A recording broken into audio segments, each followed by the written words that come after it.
Hey all, Alex here at your home of the Music Deep Dive, and today it is time for another discography ranking. Today we are going to be doing a ranking of the popular folk act from the 1950s and early 60s, the Kingston Trio. The Kingston Trio originally formed in the San Francisco Bay Area in 1957 as the brainchild of Dave Guard, a Stanford economics student who had spent his formative years in Hawaii being exposed to a lot of the native musical scene there during middle and high school. The group initially had a pretty fluid lineup. They were given the loose title of Dave Guard and the Calypsonians before changing their name to the Kingston Quartet as a tribute to Kingston, Jamaica, and the calypso craze that the band spent a lot of their earliest months following. Guard, who went on to teach himself the banjo in addition to guitar, recruited a couple of his old friends from Hawaii, old high school classmate Bob Shane on guitar and Nick Reynolds on tenor guitar, and after a couple of further lineup changes, the three of them ended up becoming a consistent trio, so the Kingston Quartet became the Kingston Trio. Rapidly accumulating a massive repertoire of songs and becoming famous for their skills as an extremely well-rehearsed and entertaining live act, the trio very intentionally sought to reach an audience of younger people, particularly college students, by playing a mixture of calypso music as well as folk music, both traditional pieces but also more modern works that groups like the Weavers and Pete Seeger had made famous. After becoming a popular nightclub act on both coasts, the band's national break came in the summer of 1958 after the release of their self-titled debut album on Capitol Records, when their rendition of the murder ballad Tom Dooley became a surprise success on radio, eventually reaching the top of the Billboard charts, and in the process proving that there was a potentially massive commercial audience for folk music. While they never topped the charts again after this, the band would continue to be one of the most successful recording acts in the United States, not just of the genre, but period, for the next 5 years, with multiple top 40 singles, 5 number 1 albums, and also winning 2 Grammy Awards during that time. In 1961, Dave Guard left the band due to some creative and financial disputes with the other 2 members. Guard wanted to steer the band towards a more diverse song selection, which the other band members weren't really keen on, and the other members had also taken issue with Guard giving himself writing credits for some of the traditional songs that they covered, kind of a shady business practice there.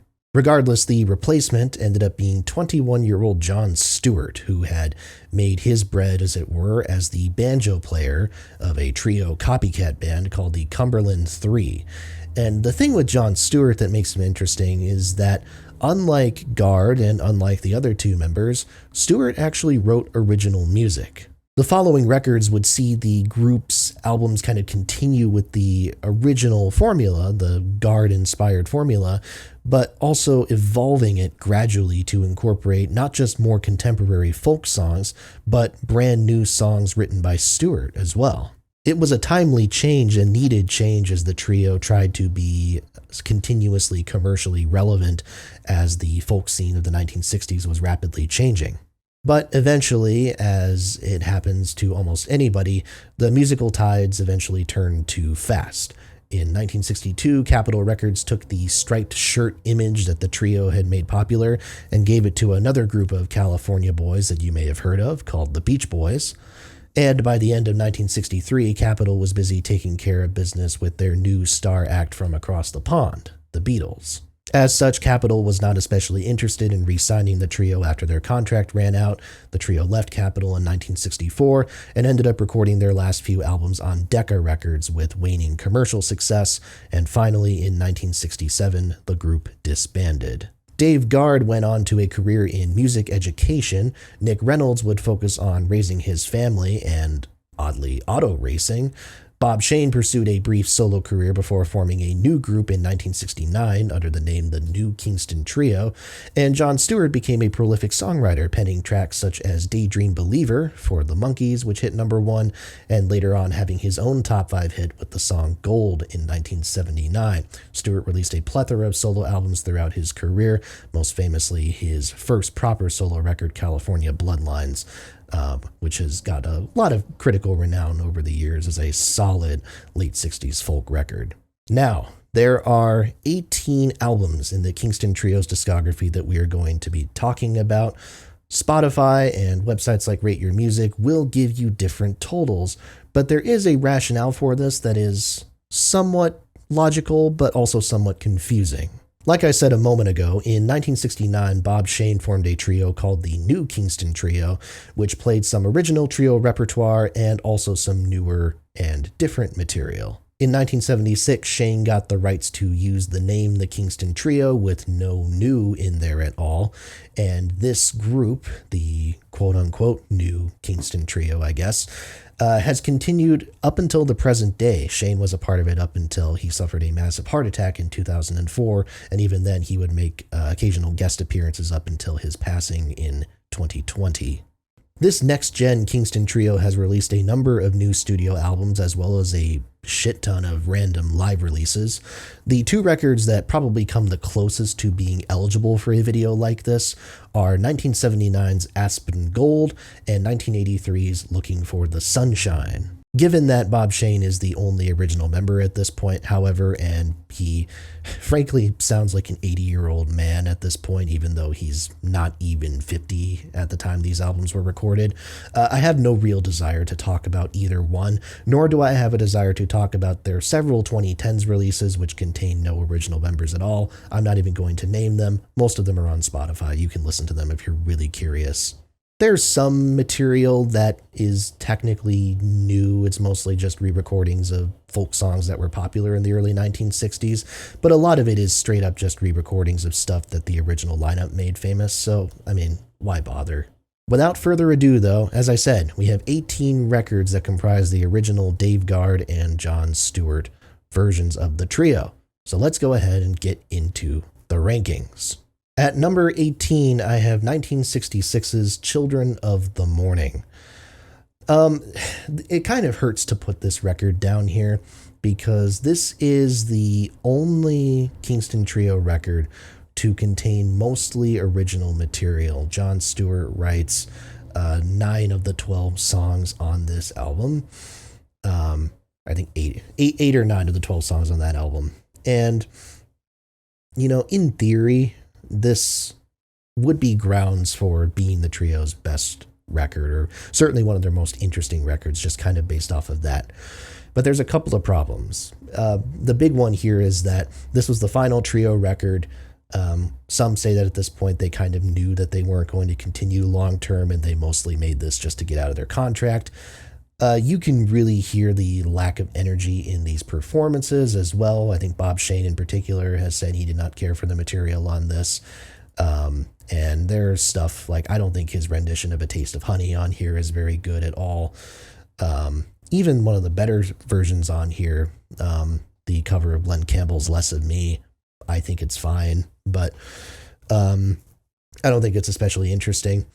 The Jon Stewart tracks, here's the thing with Jon Stewart as a songwriter, and I have not heard his solo material, so I cannot comment on that piece of it, but a lot of the songs that he does with the trio, and you certainly hear it in Daydream Believer, if nothing else, there is this, he's writing these songs sort of from the vantage point of children trying to comprehend very adult things, and because of that, it makes these songs sound a little bit cloying, I suppose, a little bit immature, and I don't know. There's only I tolerate that with some of the songs from the previous records, but on here, like the title track in this album, I don't really care for. I don't have much patience for it. I'll be honest with you. There's a couple of good moments here. I do, like I said, I like the Glenn Campbell cover. I do like the Spinnin' of the World. When the trio did a reunion on PBS in the early 80s, Dave Guard came back for it. Stewart performed this song live with Lindsey Buckingham. Buckingham was part of this trio reunion. He was a big, very inspired by the Kingston Trio as a guitarist. So that was kind of an odd throwback. It's one of the better songs on here, like I said. But there's not much to come back to. Also, this sounds like shit. Even the CD re-release of this sounds like a really bad vinyl rip. with a lot of like hissing and stuff like that. So no, you can pass on this one pretty easily. It's still not bad. The trio don't ever get especially bad. They don't ever get especially great either. But to me, I think very clearly the bottom of the list, Children of the Morning, number 18. Number 17, I have 1965's Something Else, the record right before Children of the Morning, first Kingston Trio record to not chart at all. And it's not especially difficult to see why when you listen to this. It has higher highs than Children of the Morning, which is why it charts over it. I do like their cover of Gordon Lightfoot's Early Morning Rain, even though, again, even the CD version of this does not sound good. It's a pretty poor quality riff. I like their cover of Tom Paxton's Last Thing on My Mind. I like Red River Shore quite a bit. And there's a couple of Mason Williams songs on here. They're collaborating with Mason Williams a lot kind of towards the end. There's an interesting little relationship that they have. The couple of Mason Williams songs on here, They Are Gone and Dancing Distance, that I like. But I don't really dig the Jon Stewart stuff on here. He co-wrote Dancing Distance, but like I said, Where Are You Going, Little Boy, Go Tell Roger, and Runaway Song, it's kind of the exact same thing that I was talking about with Children of the Morning. It all feels a little bit cloying and just a little bit twee and just not really my cup of tea in general. And then there's a couple of huge misfires. Parchment Farm Blues, trying to cover a blues song is, oh man, that was misguided. They do Ray Charles on an earlier record, and it kind of works because of how they do it. But man, they lean into Parchment Farm Blues, and it does not work at all. Like, I don't want to hear Bob Shane singing about picking cotton. That doesn't fit at all. And then I don't know what the fuck Veranda of Milliam August is supposed to be. I assume that's meant to be like a Bob Dylan parody. They do a couple of these weird moments in the late 60s where they kind of throw shade at the cool folk artists. There's like a Woody Guthrie song that ended up not getting released for Sunnyside that kind of does the same thing. I don't know what the fuck is going on here. It's just total nonsense. It's like a satire of hippie bullshit, basically. And if that's the point, great, but I don't find it very funny. It's one of the worst songs they ever recorded. Very inconsistent. Again, it doesn't sound very good. Pretty uninspired at this point, but there's a few more highlights than Children of the Morning, so I do have to put it above it. Number 17, Something Else. Number 16, I have 1962's Something Special. Yeah, Something Special is a unique record. The special thing that they're referring to is that this is the only trio record to feature an orchestra backing them. This is a little gimmick that, Capitol and other record labels, I think, were doing around that time, taking these major artists and backing them with string sections or orchestras. And it works sometimes. I mentioned Sinatra and strings in my Frank Sinatra ranking video. I think that's one of his better records, certainly from that period. But this is just kind of a misfire. It sounds good. I mean, compared to the Decca records in general, but especially compared to those last two, I mean, even the worst Capitol records, I think, sound much better. It's just more kind of an odd, like I said, it's just kind of an odd fit where sometimes the guitars and the banjos and stuff like that are drowned by these sweeping string sections. Away Rio, I think, is a really good example of that, where just everything's fucking drenched. And you have like these choral voices on certain songs that I don't think really work, like on Portland Town. Fundamentally, these are decent songs. If you get your hands on the Stewart Years box set, the Bear Family box set, there's two of them, one for the Guard years, one for the Stewart years, that contain literally everything they recorded during these years. There's a version of this album without the string overdubs. It's worth listening to, and I think it elevates the material at times, especially Pullin' Away. I think Pullin' Away is a really solid song. But then you have stuff like Strange Day. Strange Day is just kind of a comedy song that falls a little bit flat. She Was Too Good to Me. Again, it's a Bob Shane feature. Bob Shane, what we're going to find out here, I think Bob Shane is a great singer at his best. People describe him as having this like whiskey baritone voice, in the sense that he sounds like someone who's you know, kind of an alcoholic, but very well put together, a functioning alcoholic. He has a very like raspy and throaty voice, but also very lush at the same time. And She Was Too Good to Me intentionally tries to play on that a little bit. He kind of has one of those features every album or every other album. Doesn't necessarily quite work. I think if he put himself a little bit more fully invested into it, then it might, but it is what it is. Far from a bad album. It is decent enough, but not a go-to Trio record for me. And I think it's just kind of the odd one out when it comes to this period of their catalog. So Something Special in at number 16. Number 15, I have 1960s Sold Out, the lowest ranked record from the Dave Guard years. And don't worry, the Stewart years are going to jump very much in my rankings. So it's not, I don't really have a preference between one era or the other. I think each one has their strengths and their weaknesses. Sold Out has some songs that I do really like on here. I like the opening track, El Matador. I think they play into the Spanish side of things without going too over the top. I think the harmonies sound amazing. Again, it's produced very well. I also really like Raspberry Strawberries, and With You, My Johnny has some of their best harmonies. I really love that, how the harmonies kind of bounce around each other in the stack. The problem I have with this record, and you see this a lot in the Guard years especially, but you see it in the Stewart years sometimes too, is when they try to do these songs that are not, these non-English songs. El Matador, as I said, it's mostly in English, so it's not, it doesn't really play into that too much, but songs like Tanga Tika Tie, and Mangwani Impulele, I'm probably butchering the pronunciations of those, but so I guess they have one up on me in that regard. But I don't, the approach that they take with these songs, it's certainly not what we would consider to be politically correct in this day and age. I think I wouldn't say that they approach it from the sense of trying to make fun of it or trying to shit on the culture necessarily. I think they're just trying to have fun in general. And the way that they do it, I don't know. I don't think it sticks the landing. Maybe at that time it did a little bit, but certainly not now. I think this record has a few examples of that and a few songs as well, like With Her Head Tucked Underneath Her Arm, where it's kind of this satire of like English Tudor culture or whatever with these like accentuated British accents that Dave Guard is doing. It's just kind of annoying.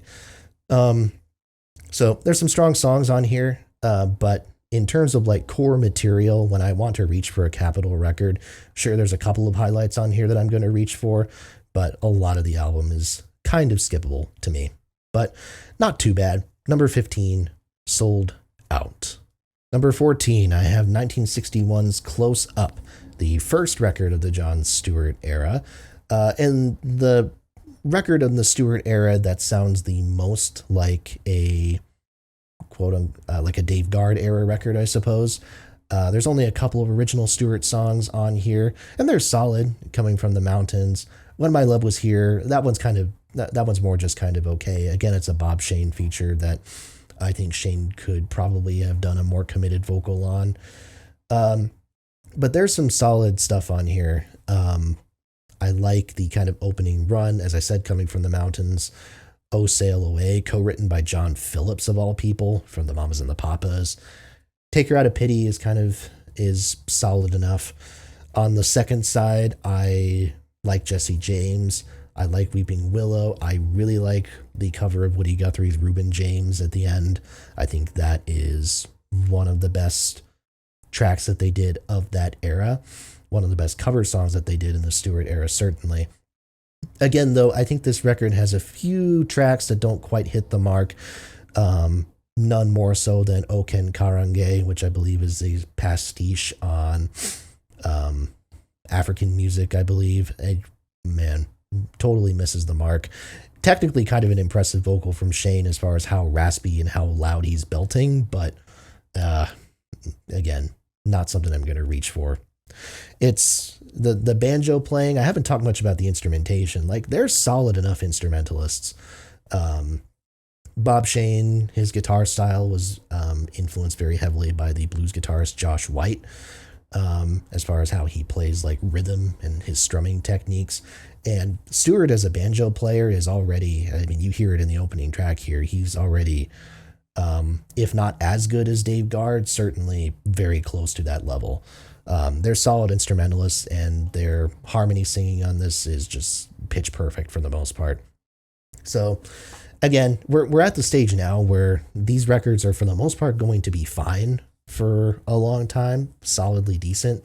But it will be a while, admittedly, before we kind of get past that. So Close Up, not my favorite Stewart era record by any means, but good enough. And I think most of these tracks are probably something that you would enjoy if you would check it out. So Close Up, my number 14. Number 13, I have 1963's Sunny Side. I'm kind of surprised this record was as high as this for me. This is one of the most criticized Stewart era records because a lot of people view it as having been kind of rushed out. And it certainly sticks out like a sore thumb when you compare it to the albums that were around it, because, I mean, at this point, they were dropping a lot of like really strong folk records. Sunny Side, by comparison, I think you can tell with like some of the drier production on here. They didn't necessarily flesh these songs out. You can especially hear it in tracks like Sing Out, where like Nick Reynolds' vocal is like shockingly dry and double tracked. It just feels like they forgot to add echo to it somehow. I don't know. Very strange. But again, there's solid material on here, especially on that second side. I love the cover of Billy Ed Wheeler's Jackson, which of course Johnny and June Carter Cash would make famous later on. 210-618 is solid. And it has Those Who Are Wise. And Those Who Are Wise is a contender for my favorite Jon Stewart original song. And maybe that's part of why this album boosts up a bit. At least of the ones that he did with the trio. I think it's a lovely song. I think the harmonies on here are so delicate. And clearly Stewart himself liked it enough because he ended up re-recording it in the 80s or the 90s or something for one of his later solo records. So it's a lovely song. I really like it. Again, a couple of misses on here. Marcella Vahine, I don't know. Gugagi is, again, kind of a stupid novelty song. But I think it's stronger material than people give it credit for. Not super good sounding, but you know, it's all right. Also, cameo appearance by Glenn Campbell on the opening track, Desert Pete. He plays the banjo on that one, the really strong banjo part, and he also adds these high harmonies to that song. Glenn Campbell, kind of a secret weapon for some of their studio recordings in this era, like 62, 63 era. So cool to kind of hear him on it. But yeah, not a bad record, a little bit underappreciated, but couldn't really bother placing it any higher than this. So number 13, Sunny Side. Number 12, 1959's Here We Go Again. Okay, we're going to kind of have a run of Dave Guard records at this point, just to kind of prepare people for that. And there's not a whole lot separating most of them. I think, again, a lot of them are fundamentally fine with a couple of clear weak spots.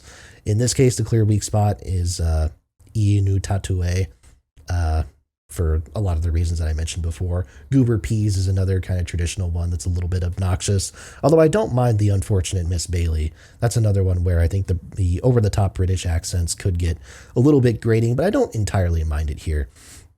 Kind of interesting in that this record is actually the first one to feature a Jon Stewart original song, even though Stewart was 2 years away from joining the band at this point. The opening track, Molly D, was a Stewart original. And there's some really lovely covers on here. I love their version of Shenandoah, or Across the Wide Missouri, as it's noted here. This album is interesting in that each band member gets a song to feature on. So Bob Shane gets a Rolling Stone as a solo feature. Dave Guard gets San Miguel, which I really love. And then Nick Reynolds gets The Wanderer. And if you listen to the melody of that, again, Beach Boys fans should be able to pick that one out, because Al Jardine of the Beach Boys would take that melody and use it for the song Looking at Tomorrow, a welfare song from the album Surf's Up. Jardine was a very avid Kingston Trio fan, and you actually see a few Trio elements come up in Beach Boys songs. For instance, the song Raspberry Strawberries on Sold Out that we mentioned previously, part of the melody of that was incorporated for the song At My Window from the Sunflower album. So a little bit of connection there. It's a solid record. Again, at this point, like the weak spots, there's no more than one or two per album. And it sounds really good. The performances are getting, I think, tighter and tighter at this point. And it ends with one of my favorite Trio covers, which is their cover of A Worried Man. It's great stuff. Great bit of harmony singing. Shade on kind of the high harmonies here, which is really solid. I really like when he does that. Solid record, no major complaints about it. And it's a good time. Number 12, Here We Go Again. At number 11, I have the self-titled debut record from 1958. The only Kingston Trio record that was never released in stereo. It was only recorded and mixed in mono. If you want to hear these songs in stereo, they did a live album called Stereo Concert the following year, which contains most of these songs with stereo versions. It's the most well-known Kingston Trio record. It's the record, of course, that kind of propelled them to stardom. And maybe it's a little bit surprising that it's not higher up on this list, but I don't see how it really could be with this selection of material. It is almost entirely traditional material, with very little in the way of contemporary material. There's a cover of Woody Guthrie's Hard Ain't It Hard on here, but that's about it. But boy, when they nail it here, again, there's some misses. Coplas, I think, is one of the most clearly offensive renditions that they ever did. Just absolutely terrible parody of a Mexican song. But when they hit, and when they knock it out of the park, they really knock it out of the park here. They have some of the very best and, dare I say, most iconic Trio songs on this record. Tom Dooley, of course, is on here, and I think this song is as good as advertised. It's an interesting take on the murder ballad because it's not entirely self-serious. I think there's the spoken word bit at the beginning that Nick Reynolds does, which maybe some people would take as self-serious, but I think it kind of plays into the fact that they're treating it as a little bit of a lark, and I don't necessarily mind that. And the harmony bits are really, really good there. Again, in like some of those choruses where they're kind of bouncing back and forth between each other. It's really cool. Scotch and Soda is another highlight. This is the definitive Bob Shane feature song, if you will. One that he would perform at pretty much every Kingston Trio live show after this. It was absolutely a staple. Really, really good stuff and really just mellow. I think this was the song where supposedly I've heard that Sinatra refused to cover this because he thought that Bob Shane's rendition was definitive. Maybe that's the case, maybe not, but it's still an interesting story. And then I mentioned the Al Jardine connection earlier. This album also contains their rendition of The Wreck of the John B., or as it's probably better known now, Sloop John B. Al Jardine took this recording, played it to Brian Wilson, which of course inspired Wilson to arrange the song. It would end up appearing, of course, on the Pet Sounds album. So there's a lot of strong material here. And there's a lot of kind of stuff where, I think there's a lot more middle of the road stuff here, but when it hits, when it's successful, it's really successful. Also, shout out to the song Fast Freight. I think that's a really nice, moody song. Guard kind of showing his low range a little bit there. Again, it's solid. Nothing really too terrible apart from Copeless. I do think that is genuinely bad, but you get what you get here. You get what you get. This is, I think if I was to tell people, give people an album that shows the ethos of the Kingston Trio for better or for worse, I think this is the record for a lot of obvious reasons. So, number 11, I do have the self-titled debut. Number 10, I have 1961's Make Way. This era of the Trio, I think specifically this album, has one of my favorite just trio vocal sounds. Like when I hear the harmonies on this record, on songs like Come All You Fair and Tender Ladies, on the more upbeat tracks like Bonnie Healin' Laddie, Hard Travelin', Hangman, Oh Yes Oh, Blue Eyed Gal. I mean, it's really sharp stuff. They've really figured their material out here. And even though obviously this is one of the last records of the Dave Guard era, they don't sound like they've given up. I think I did see a review of this one time where people said that this was kind of a filler record, and I don't entirely agree with that. I think there's some strong material like the ones that I mentioned. The River is Wide, I think, is really good. Blow the Candle Out, one of my favorite Bob Shane vocals on that track. And even at this point, even the misses, like the opening track, En El Agua, I don't hate it probably as much as I should for what it's doing. And stuff like Speckled Roan as well. Again, Guard kind of leaning into his more English side at this point. Not half bad. Really kind of nice upbeat track.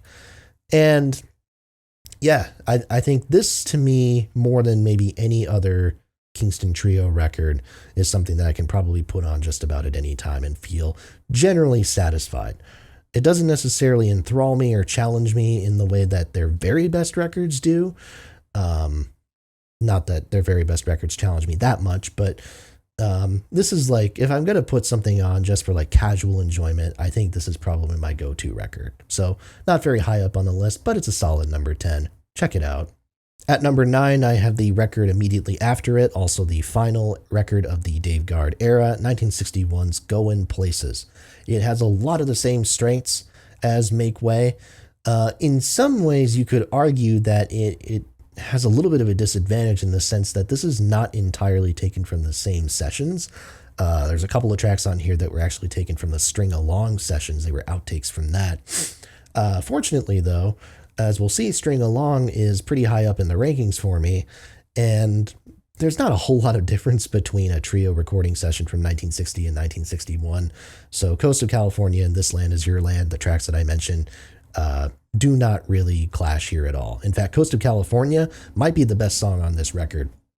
And it certainly contains what to me is the definitive banjo part on any Kingston Trio record, whether it's Dave Guard, whether it's John Stewart.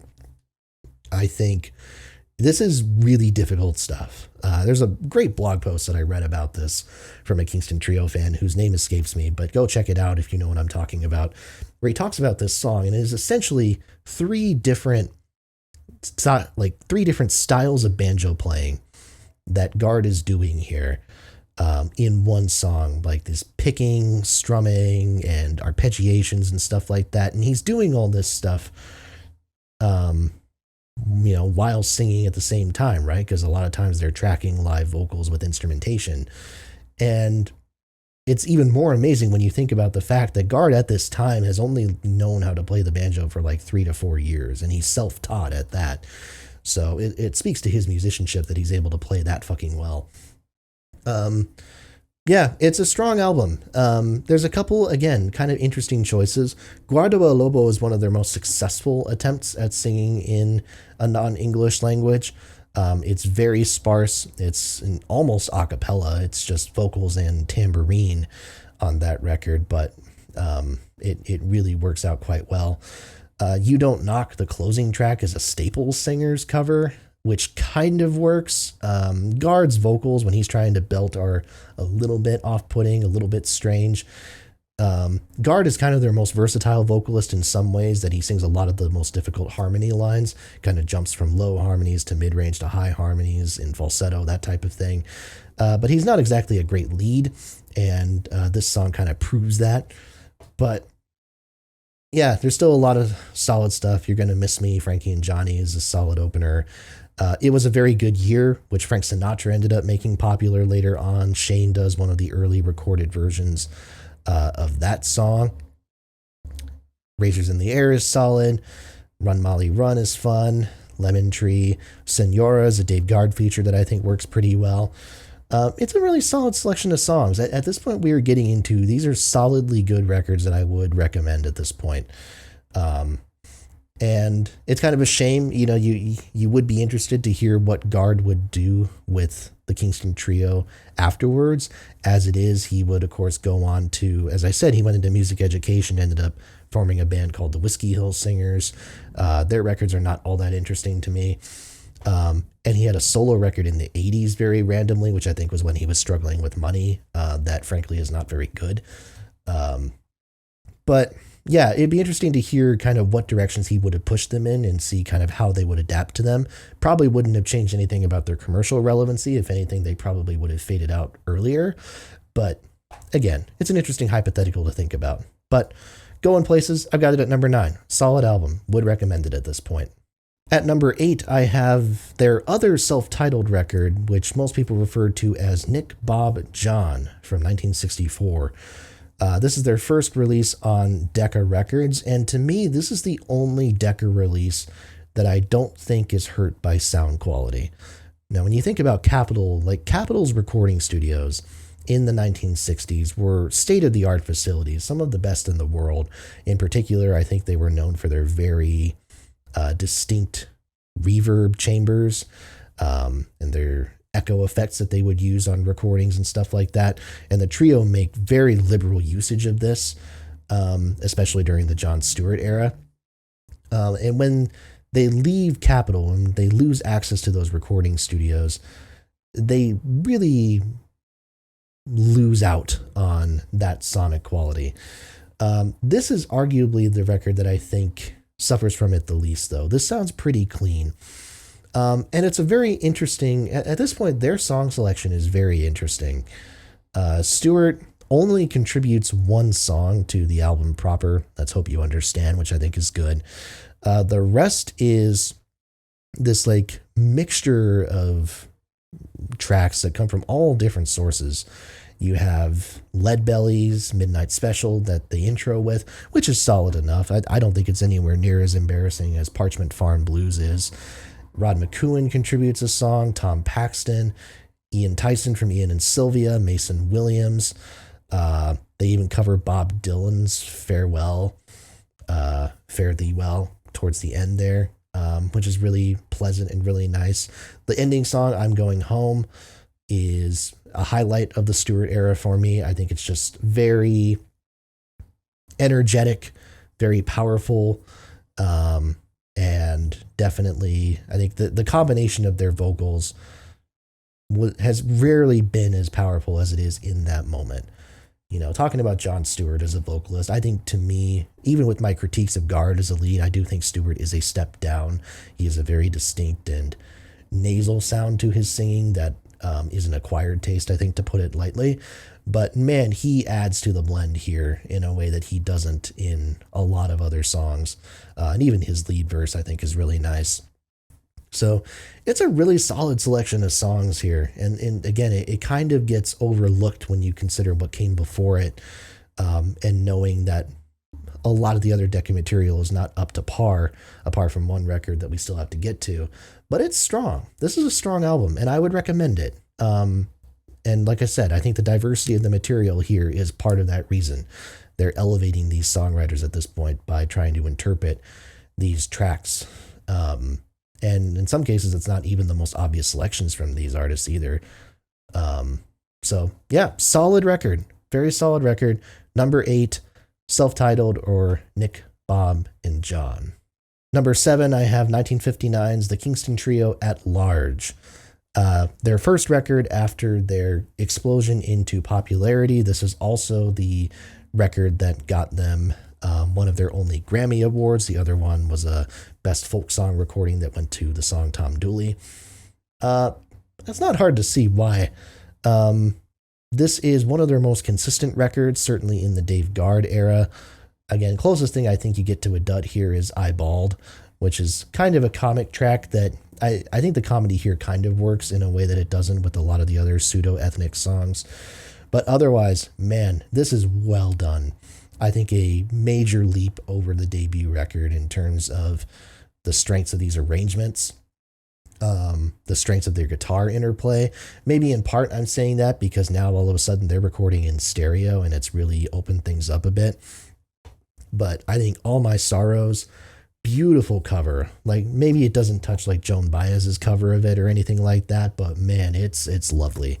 I love it. I also love their rendition of Darlin' Corey, which they titled Corey Corey. Again, that's a thing they do, take these traditional songs, change the name slightly, and then put their names on it to receive credit. Not a big fan of that, but great song. So what can you do? Getaway John is great. The Seine is really lovely. Scarlet Ribbons is really lovely. I really like the closing track, Remember the Alamo.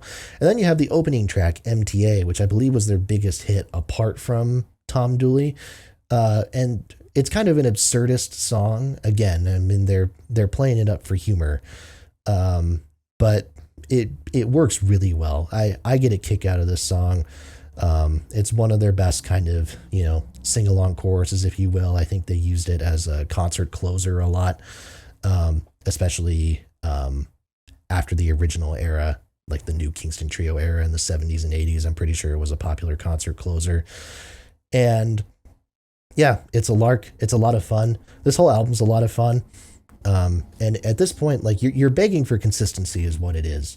There's a lot of records that I think have these high points in the trio's discography, but can't land the consistency. So the fact that this record has that consistency is a major plus. So no major complaints here. At large, number 7, it's a good album. Check it out.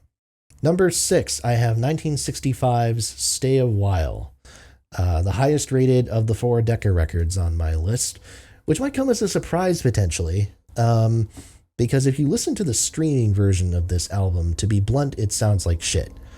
However, if you listen to a CD copy of it, or if you listen to the version that's on the Stewart Years box set, those actually sound noticeably better. I don't know if they just had a bad vinyl rip that made it to streaming for whatever reason, but there are better sounding versions of this album out there, even though it still doesn't sound anywhere as good as Nick, Bob, and John, in my opinion, let alone the Capitol records.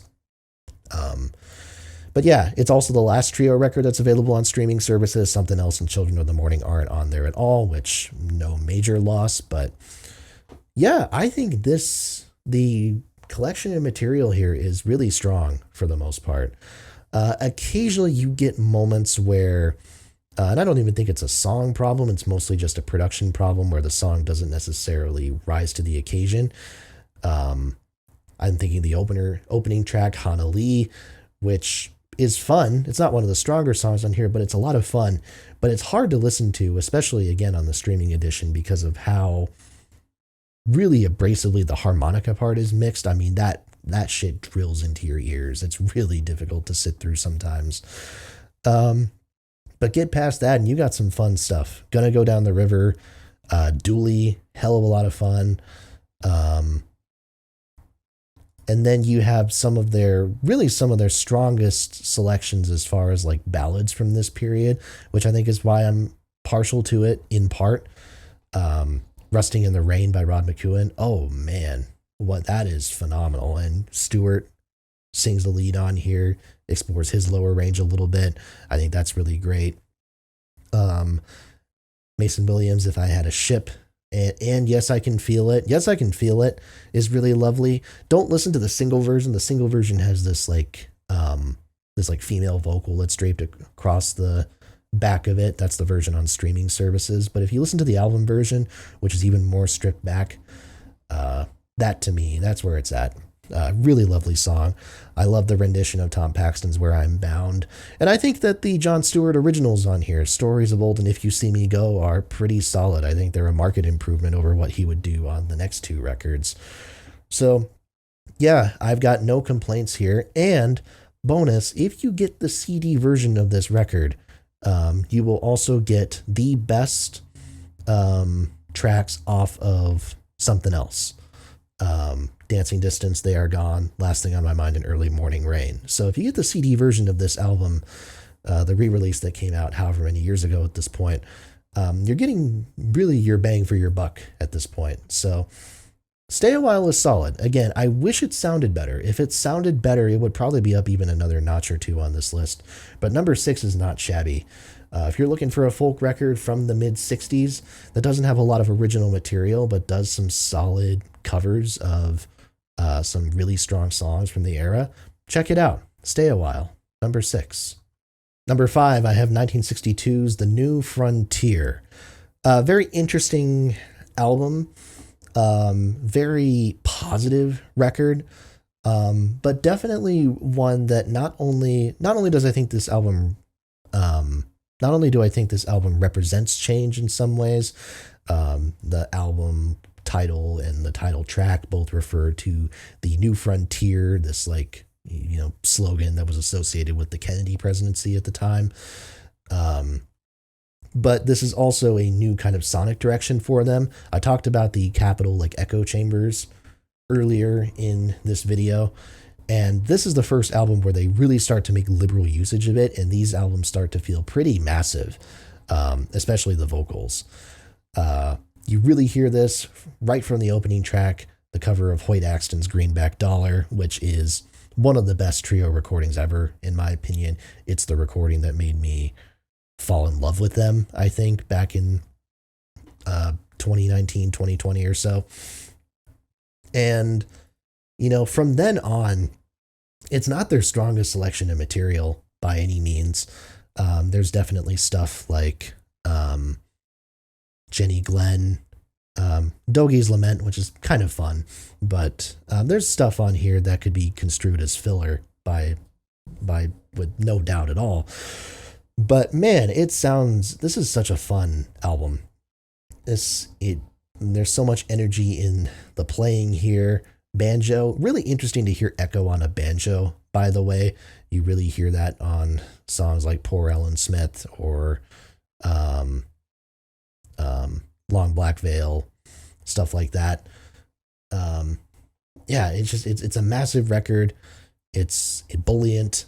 Even some of the sillier stuff like Honey, Are You Mad at Your Man? It's almost absurdist in kind of the lyrics of it. But it toes that line effectively enough to where I have a good time with it. And when they really go all out with To Be Redeemed, Poor Ellen Smith, and the title track at the end, when they really go all out and they're all kind of belting at the top of their lungs in 3-part harmony, I mean, it's stunning. So, again, is there substance here? Not really. There's not a whole lot of substance to really any Kingston Trio record, as we were finding out.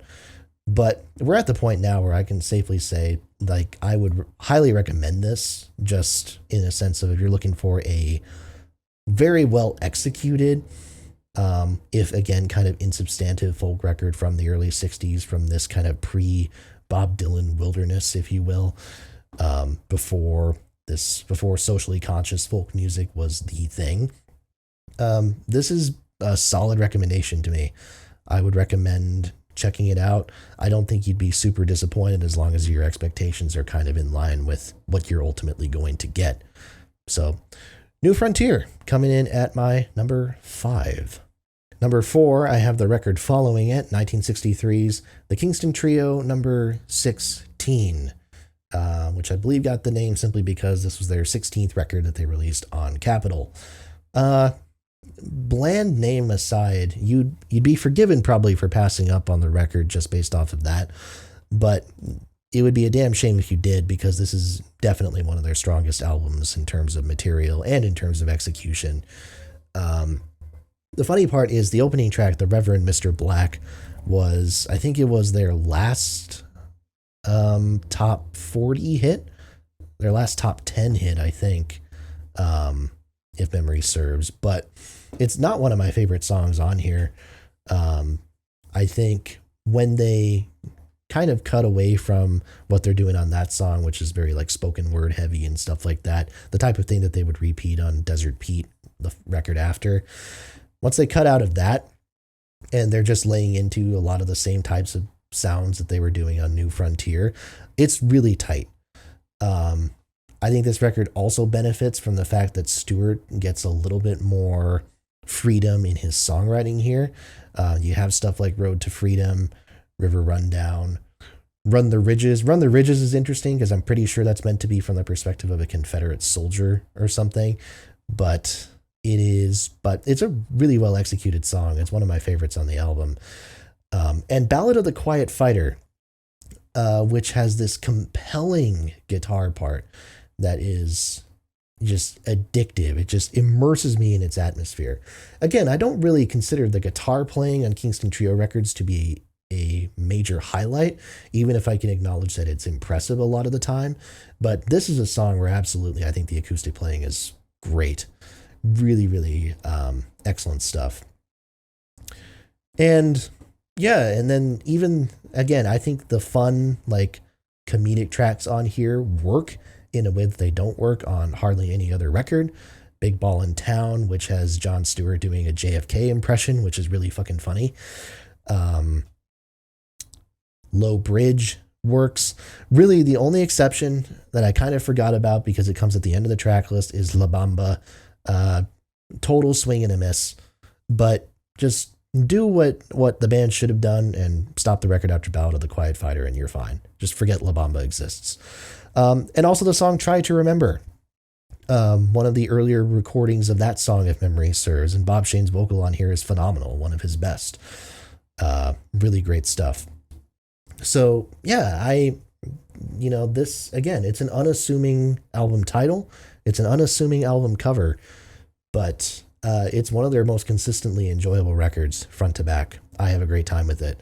So Kingston Trio number 16. It's not number 16 for me. It is in fact my number 4.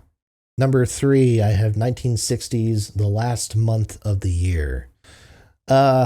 Maybe not the best sign for a band in general that a Christmas record is this high up on the list, but this is damn well executed. I talked about the Capitol echo chambers again, and like I said, I don't think that the Guard era actually makes a ton of usage of them, at least not as effectively and as liberally as they do in the later Stewart records, but this album is where they really, I think, turn it up. And I think because they allow that extra sense of atmosphere, this resonance come through as if you were like standing in a church hall or something, that makes this, again, more kind of atmospheric, I suppose. Right from the beginning with their rendition of Bye Bye Thou Little Tiny Child, or the Coventry Carol as it's known, they sort of immerse you in this. They immerse you in this atmosphere, and they also add some like extra like instrumentation and things like that here to kind of augment their core guitar and banjo sounds. So there's a little bit more going on here instrumentally than the typical Trio record. But again, what's added here is pretty sparse for the most part, and there's still plenty of moments like Go Where I Send Thee, for instance.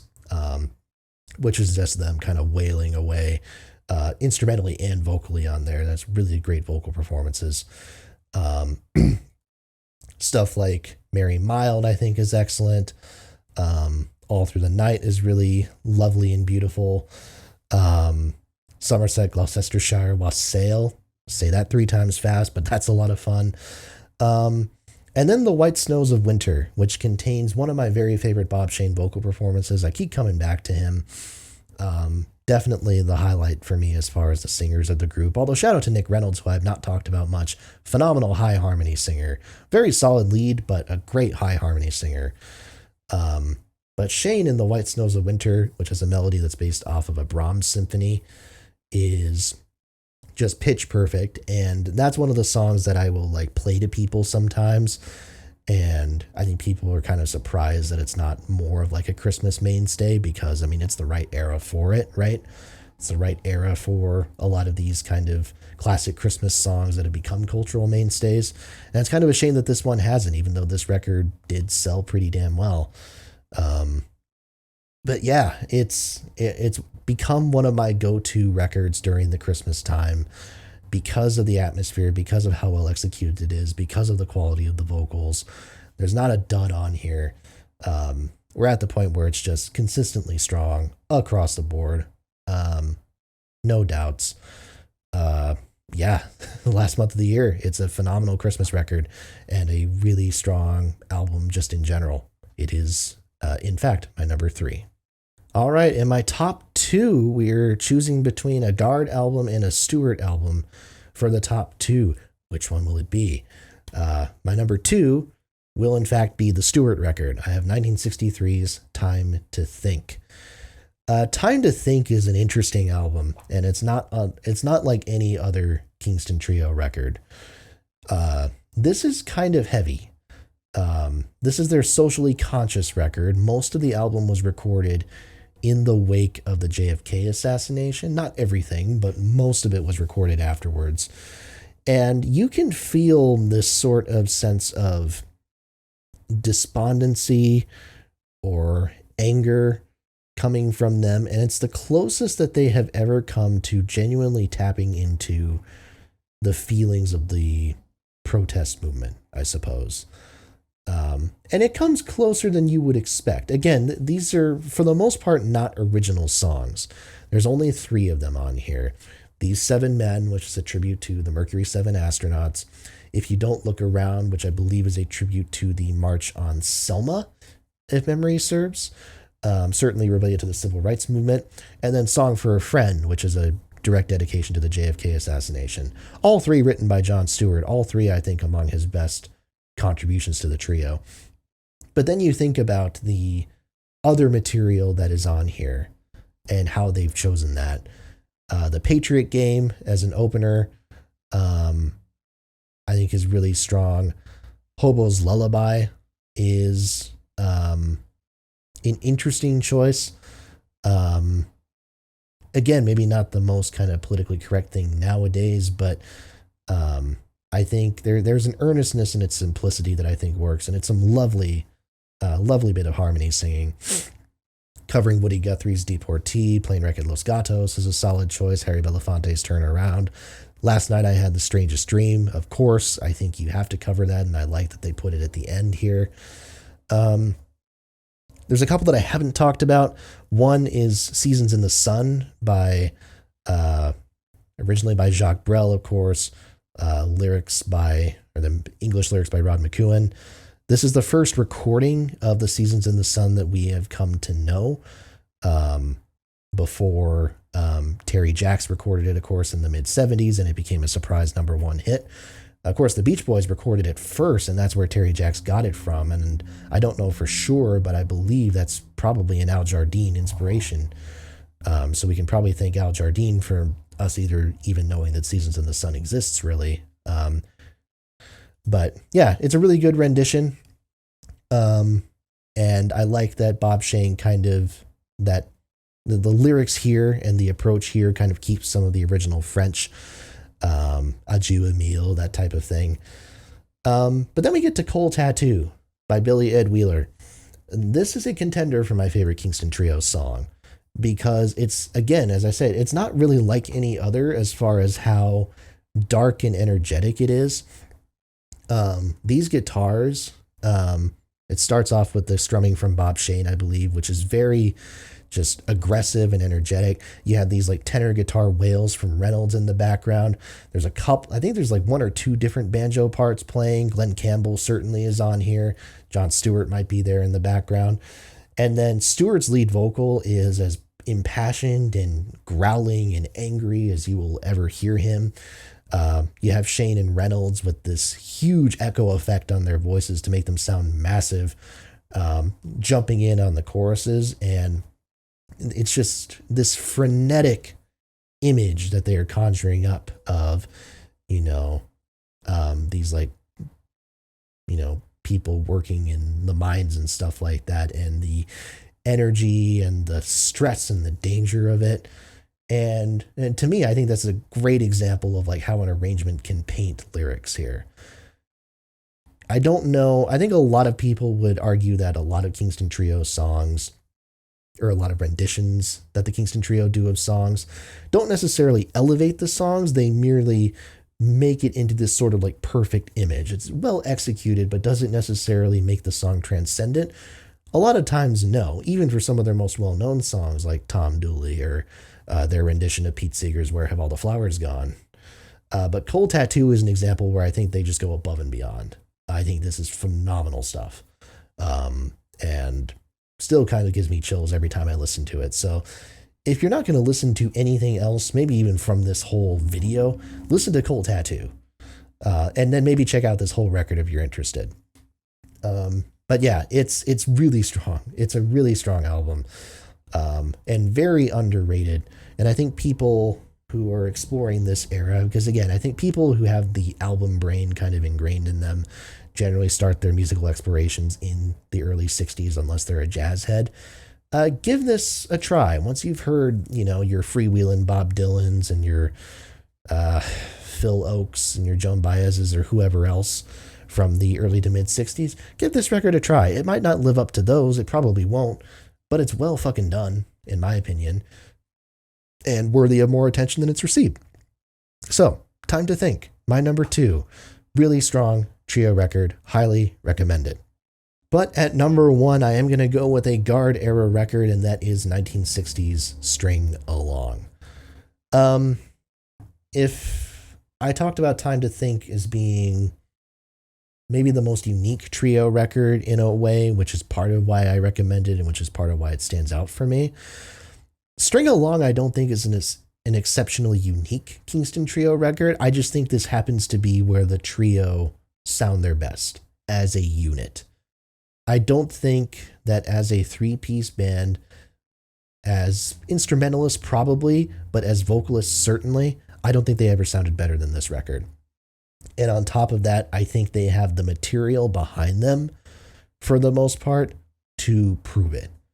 Again, maybe you could take objection to the closing track, The Tattooed Lady, which is kind of this, again, pseudo-British accent comical song. Whatever. Fine. If you want to throw that away, you can. It lasts like a minute and a half. But everything else on here, even the Ray Charles cover, Leave My Woman Alone, you would think that would be a total flop. And I wouldn't say it's a highlight necessarily, but they don't play into it as obnoxiously as they do later on with Parchment Farm Blues. They kind of know to stay out of the soul territory of it and just kind of approach it in their own style, and it works better than it has any right to. But right from the beginning, Bad Man's Blunder, one of their best comic songs, really just funny story song in the vein of MTA, except now it's about a murder. Escapable John Webb is great. When I Was Young is a beautiful bit of harmony singing. Buddy Better Get On Down the Line. Holy cow, that is a really great bit of instrumental and vocal harmonies kind of mixing together. Especially towards the end, some of those harmonies that they are doing are borderline dissonant. It's really impressive what they're doing, especially Guard. I think Guard is the one who's doing the most like dissonant harmony line. Proof that for his weakness as a lead, he's extraordinarily good in the harmony role. Colorado Trail, another stunning bit of harmony singing. There's like multiple layers where I think that's Shane who's getting down into like his bass register at points. So good. Everglades is fun. Tomorrow, again, kind of a lark, but I think it works really well for what it is. And then, again, I think the other highlight of this album, and I think this is the other song that is a contender for my favorite trio song, This Morning, This Evening, So Soon. It is a dirge of a song written by Carl Sandburg, or I think the lyrics at least are by Sandburg. It's a dirge of a song. It is a slow track, but it puts all the focus on the harmonies here. It puts all the focus on the harmonies. And it's so well done. The harmonies are so kind of quiet, they're sat like right next to the microphone, and it's so intimate, so beautiful. And especially that ending section where they kind of slow the tempo down and kind of sustain things a little bit. It gives you chills. And I think, to kind of circle back to kind of one of the underlying themes here, or one of the overarching themes maybe, the Kingston Trio are a band that are ultimately not very substantive. They play a major role in folk music history. I mean, you have people as notable as Bob Dylan basically saying that without the Kingston Trio, there's a lot of folk artists that would not be where they are today, because folk would not be taken as seriously as a genre from a commercial standpoint. So because of that, a lot of these artists would not be given the same chances. The trio proved that folk could be commercial. And so because of that, I think people sort of diminish the trio, not from that standpoint, but from a sense of, well, there's no real artistry there. And I think you can certainly argue that compared to what came afterwards, the trio's artistic vision, as it were, was a lot more limited. Their goals were much less lofty than what Dylan was doing, or what Phil Ochs was doing, or whoever else, arguably even what Peter, Paul, and Mary were doing to some extent. The trio had their lane that they were really good in. But I think what we have to understand when we are trying to appreciate the success of the trio, and when we're trying to grapple with that, is how good they were as musicians, as instrumentalists, as vocalists. And if you listen to live records of the time, I mean, you can hear that there too, how effective their harmonies were, how effective their live presence was, their stage banter, which sounds improvised, but is actually really well rehearsed, kind of in the background. I mean, it all works so well. They are performers of, dare I say it, the highest caliber. And that to me is the remarkable part. Not to draw this parallel, but when I think of like comparisons to like the Beatles in their early years and a lot of the strengths that they had as musicians. Now, I don't think anyone on the trio is as good of a musician as Paul McCartney by any means, probably not even as good of a musician as George Harrison. But when we think about people who were very well practiced live, who had a strong repertoire of cover songs and could whip those covers out pretty much at a moment's notice, essentially. Again, people who had like really solid live presence, really solid stage presence, people who were really strong harmony singers, people who just had really good ears for this sort of thing.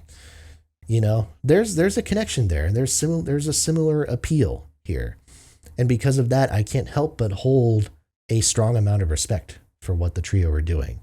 And String Along to me exemplifies that. So, not to get on a diatribe too much on this, as again, I still don't necessarily think this is a stone cold classic record or anything, but it impresses me. I always leave my listening sessions with this album, my time with this album, very impressed. So, if you take anything away from this video, it's listen to the two songs that I spotlighted, Cold Tattoo and This Morning, This Evening, So Soon, and give the trio a little bit more respect as far as where they are on a musicianship level.